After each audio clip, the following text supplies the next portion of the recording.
Ви благодарам многу за присуството, мислам на медиумите. Добре дојде за председателот на Социјалдемократскиот сојуз, господинот Ковачевски, кој што допред некој месец беше премиер на владата на Република Македонија и со кој имавме значајна соработка во последните 2 години од таа позиција и пред тоа од позицијата заменик министер за финансии, а и пред тоа, така да се радувам што денеска се гледаме повторно. Ова е во склоп на тие предизборни представувања на економските програми на партијата. Вие сте сведоци дека имавме неколку средби оваа недела. Тоа се во главните политички партии што го сочинуваат и ќе го сочинуваат парламентот. Мислам дека имавме плодотворни разговори и денеска очекувам тоа да биде така. За нас нема непознаница, позициите на комората се јасни, позициите на Социјалдемократскиот сојуз се јасни, така да не треба ново представување на тие работи. Ако имате прашања ќе поставите. А сега ево да му давам збор на председателот Димитар Ковачевски да не запознае со основните контури на економската програма. Повелите. Благодарам. Јас најпрво сакам да се заблагодарам за поканата и за можноста да имаме уште еден состанок со представниците со раководството на Стопанската комора на Македонија. Средбите со бизнис секторот се секогаш добре дојдени, особено во овој период на предизборие, за да може да се слушне гласот на бизнис заедницата, нивните ставови и секако да се чујат нивните предлози за креирање на идните политики за развој на економијата. И добро е да имаме континуирана комуникација, да се прават одредени пресеци и анализи за да се согледаат ефектите од постоечките мерки и да се видат каде се потребни одредени интервенции, промени или нови политики во однос на економските текови во државата. На денешната средба со председателот на најголемата Стопанска комора, господинот Тазевски, ќе разговараме за досегашните, но и за идните политики и мерки за поддршка и развој на приватниот сектор и на економијата. Владата што јас ја предводев, владата предводена од Социјалдемократскиот сојуз на Македонија, воспостави навистина партнерски однос помеѓу стопанството и државата и секогаш се носеа мерки, особено во време на ковид кризата и во време на енергетската криза, во кој што беше консултиран бизнис секторот. Само на овој начин може да има ефикасни мерки и политики кои ќе ја движат економијата напред, меѓутоа и кои ќе ја обезбедат во време на криза. Економијата беше високо на листата на приоритети на владата која што јас ја предводев, бидејќи не можеме да зборуваме за напредна и развиена држава ако немаме силна и развиена економија, здрав приватен бизнис и бизнис кој што практично ќе ја движи економијата и ќе генерира нови работни места.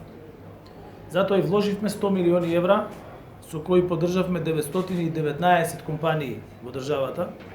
Со оваа поддршка компаниите реализираа вкупно половина милијарда евра инвестиции. Да подсетам дека до 2017 година имаше нула поддршка за домашните компании, единствена поддршка добиваа странските компании кои инвестираа во државата.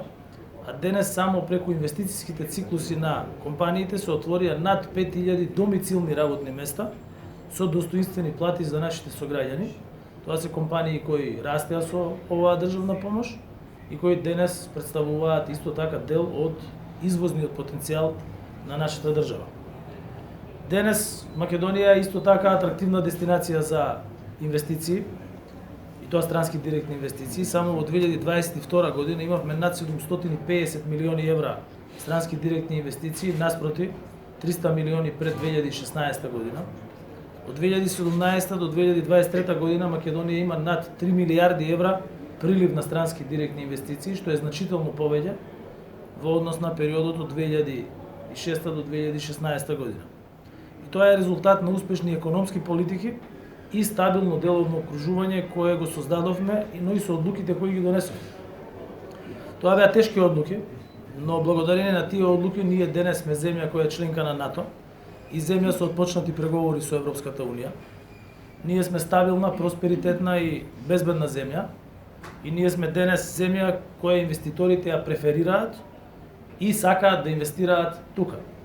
Еден од најдобрите примери за тоа е што еден од најголемите гиганти во производство на чипови ја одбра од Тајван, ја одбра токму Македонија за да пресели дел од своето производство на европскиот континент. Овие мерки и достигнувања ние ги работевме во услови на голема, во тешки услови, на голема економска, енергетска криза, пред тоа пандемија.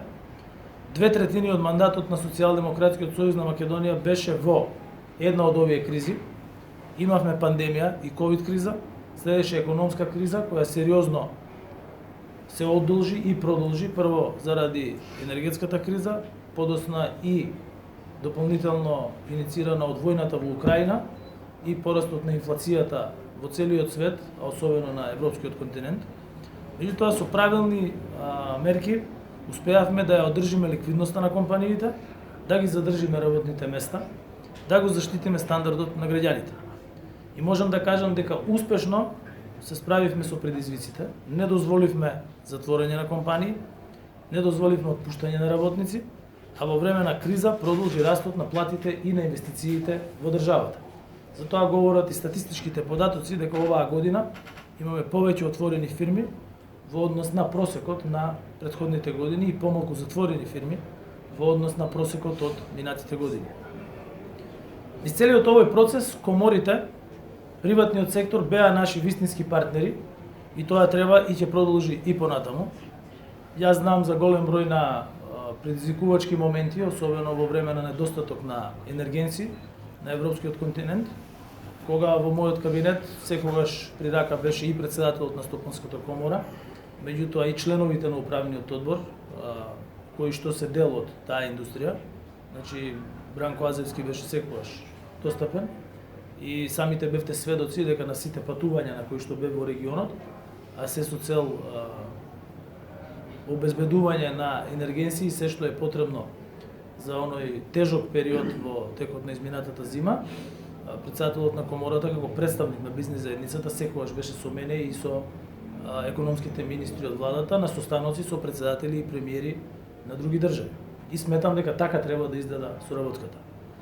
Преку таа соработка и таков начин на соработка успеавме да дадеме сериозна подршка на приватниот сектор, кој беше опфатен во секој пакет на антикризни мерки.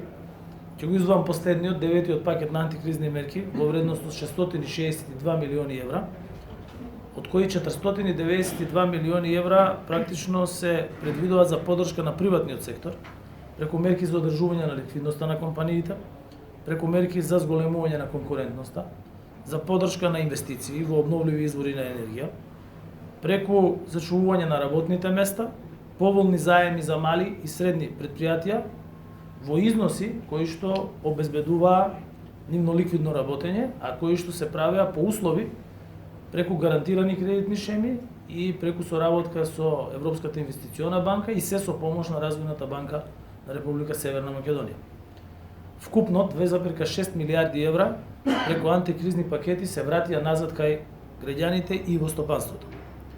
Можностите за развој на компаниите ќе се зголемат уште повеќе со членството на Северна Македонија во Европската унија и тука немаме разлики со Стопанската комора на Македонија, ниту со било која друга стопанска комора во државата. Дополнителен позитивен импулс на економскиот раст секако дека ќе даде и планот за раст на Западниот Балкан, на Европската унија, на кој што план директно и јас работев и учествував како премиер. Планот за раст во Западен Балкан на Европската унија е дел од заложбите кои не носат до заедничкиот европски пазар од половина милиарда луѓе, со што за нашите компании ќе се отворат нови и огромни можности. Бидејќи вие знаете дека клучниот збор секогаш е извоз, зголемување на извозот, и замислите кога оваа економија од 1,85 милиони луѓе ќе се вклучи на заеднички пазар од половина милиарда луѓе, каков поттик и каков стимул тоа ќе представува за развојот на нашите компании и економија воопшто. Европскиот пат носи и подобар животен стандард за граѓаните, подобра работа за компаниите и дополнителни фондови за развој на нашата економија во сите сегменти. Платите се еден од тие важни сегменти, кој го сработивме заедно со работниците и работодавачите. Диалогот е секогаш начин како да се најде вистинско решение. Почнавме во мојот мандат со 18.000 денари минимална плата, со последното согласување таа е 22.500 денари и што е неколкократно повеќе од она што беше минималната плата од 8.000 денари до 2016 година. Што значи дека за само 6 кратки години од 150 евра минимална плата стигнавме до речиси 370 евра минимална плата. Поставивме таргет исто така од 500 евра за просечна плата до 2024 година. Денес просечната плата е 650 евра или 290 евра повеќе од она што беше во 2017 година. И тоа значи подобрен животен стандард за граѓаните, но и пари назад за економијата. Ако ги погледнете и анализите на Виенскиот институт, каде работи наш престижен економист, кој секогаш критички гледа на економските процеси, низ призма на емпириски истражувања, и таму се потврдува дека единствена држава во Источна Европа која во време на криза успеа да го зголеми животниот стандард на граѓаните е Република Северна Македонија, и тоа е резултат на овие политики. Меѓутоа, секако дека има уште многу да се сработи. За силна економија е потребно ликвидно и силно стопанство. Нови фабрики, раст на инвестициите, капитални инвестиции во инфраструктурата, развиено земјоделство, подобар животен стандард, повисоки плати, повисоки пензии и пристап до европските фондови. Токму овие цели се и дел од нашата предизборна програма и се основни столбови на програмата на Социјалдемократскиот сојуз на Македонија и на идната проевропска влада која ќе биде избрана на 8 мај.